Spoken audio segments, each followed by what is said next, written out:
Perde o filho ainda na gestação ou logo após o parto, né? Agora há pouco vocês conheceram a história da Natália e agora está aqui comigo a Amanda Moura, que é psicóloga perinatal e inclusive também vivenciou um momento como esse, né? Bem-vinda, boa tarde, Amanda. Boa tarde, obrigada. Bom, Amanda, eu quero que você fale pra gente sobre essa questão do luto, né? Que vocês viveram, mas antes conta pra gente, você também passou por um momento de luto, né? Sim, eu vivi uma perda gestacional bem no início da gestação, eu estava grávida de gêmeos e um dos embriõezinhos parou de se desenvolver muito no começo.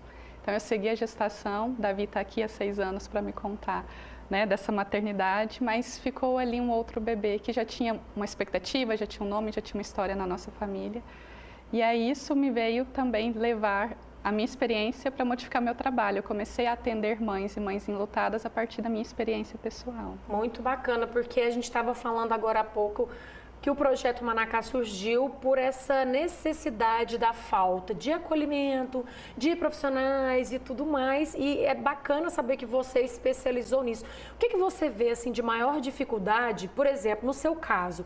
Eu penso, o luto deve ser muito difícil. Uma mãe que ainda perdeu um e o outro veio, muitas pessoas em volta às vezes pensam que a dor é bem menor porque tem um filho.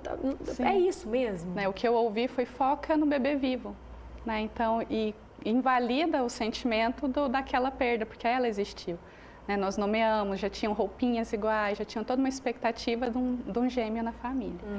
E aí a gente vai para um puerpério com um bebê, mas com uma falta aqui também.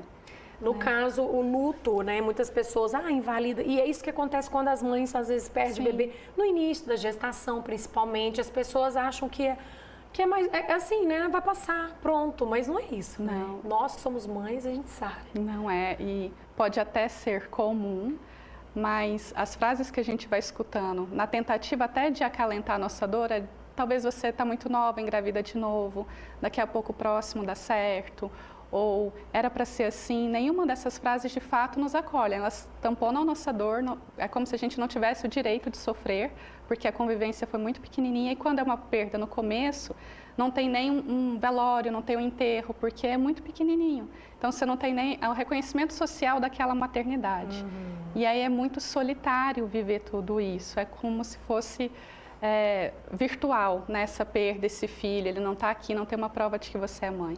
E a maternidade, a gente fala que é um bilhete sem volta, não tem como deixar de ser mãe depois que você já é mãe. Nós somos mães para sempre de bebês que não puderam ficar. Como que é o luto, você vê o luto do pai ou de outro familiar, os filhos, que não vivenciaram o contato direto como a mãe tem? É diferente? É diferente, tem velocidade diferente. O luto não tem um manual de instrução, um jeito certo de se viver esse luto, um tempo certo de se viver esse luto.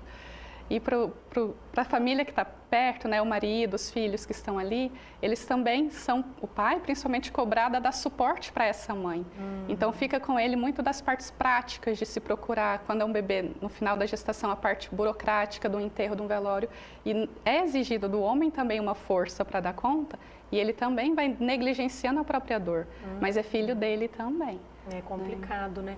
Qual conselho que você dá para uma mãe, você, né, como psicóloga e como mãe, para viver esse luto, né, esse momento que é difícil? Conversar, né? Falar dessa experiência e encontrar pessoas abertas a ouvir.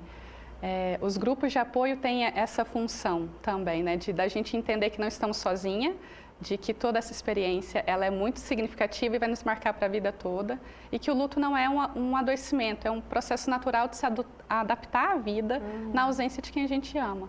Então, falar sobre esse filho, dar lugar para essa emoção, é melhor do que tamponar tudo aquilo que a gente está sentindo, fingir que não aconteceu.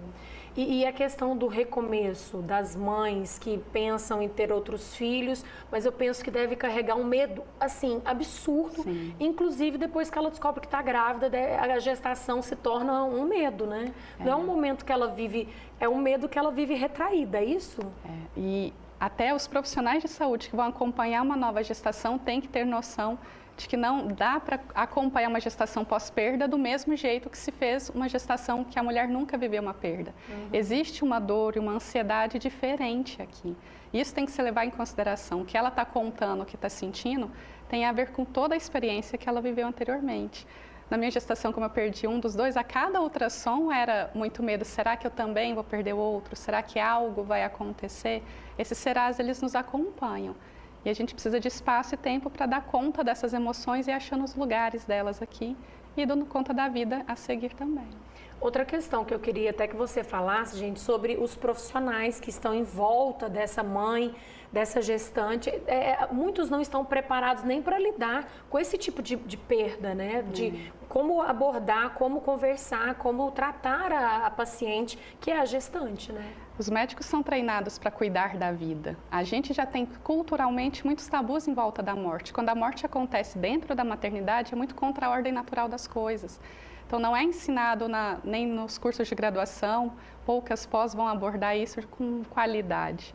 E é passar para um lugar de humano, né? Eu estou identificado com essa dor, eu consigo te olhar de um lugar que não é só técnico, mas de humano, de falar, olha, eu sinto muito que isso tudo aconteceu, eu estou aqui ao seu lado, você não precisa viver por nada disso sozinha, nem desinformada, nem abandonada, né? Se colocar presente e escutar o que essa mulher tem a dizer. Entendi. Você faz parte do projeto, né, da Casa Manacá. Sim. E traz esse trabalho, né, bacana que é feito. Você vê o que as mães ali dentro, né, os pais, mas principalmente as mães, mais sentem dificuldade nesse momento? A solidão, né? O que elas contam às vezes dentro do hospital, de sentir que foi abandonada pela equipe em algum momento, como a equipe não consegue acolher ela de um jeito adequado. Então, é uma vivência que já é dolorida por si só, mas a inadequação do atendimento vai adicionando camadas de dor na experiência dela.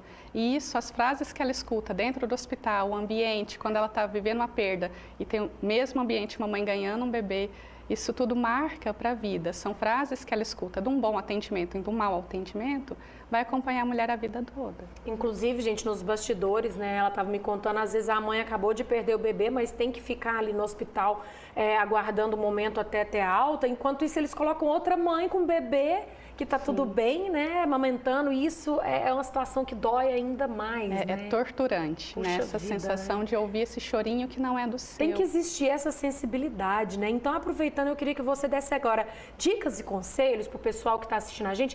E não as mães ou os pais, quem perdeu, mas quem está em volta. Como que a gente lida? O que a gente fala para acolher essas pessoas? Talvez até não falar, é só se colocar à disposição, né? O que você precisa que eu faça, o que você precisa prático da vida e escutar, estar aberto a escutar sem julgar, sem tentar diminuir aquela dor, sem ficar com medo de ver o outro chorar, com essa dificuldade de lidar com a tristeza do outro. É uma situação triste, o choro vai acontecer. Então, as famílias precisam de colo, de abraço, de acolhimento, e de tempo, né? De espaço, de tempo para dar conta de tudo isso. Porque a pessoa tem que respeitar esse momento, né? Essa é a palavra mais importante, Sim. né? Respeitar o luto da mãe, principalmente, e depois ajudar, inclusive, imagina até a desfazer ali o enxoval, tudo isso é muito difícil, e né? é a mãe quem vai decidir a hora disso acontecer, né? Não tem que fazer isso às pressas para tentar diminuir a dor, isso não é... Não diminui, né? Não. Sumir com as roupinhas no Não. quarto, desfazer, não vai ajudar. Não. Às vezes não, né?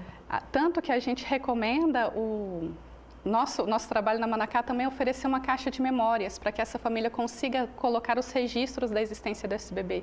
Que seja ultrassom, que seja, né, a marquinha do pezinho, da mãozinha quando nasce, uma mexinha do cabelo, uma fotografia. Dela grávida, né? E do bebê também, né? Desse encontro. É uma foto que vai registrar o amor que existiu. Então, talvez uma mãozinha, qualquer memória que a gente consiga construir que esse bebê veio, existiu, pertence àquela família, mas teve uma breve vida. Entendi. Muito obrigada, viu, por essas orientações.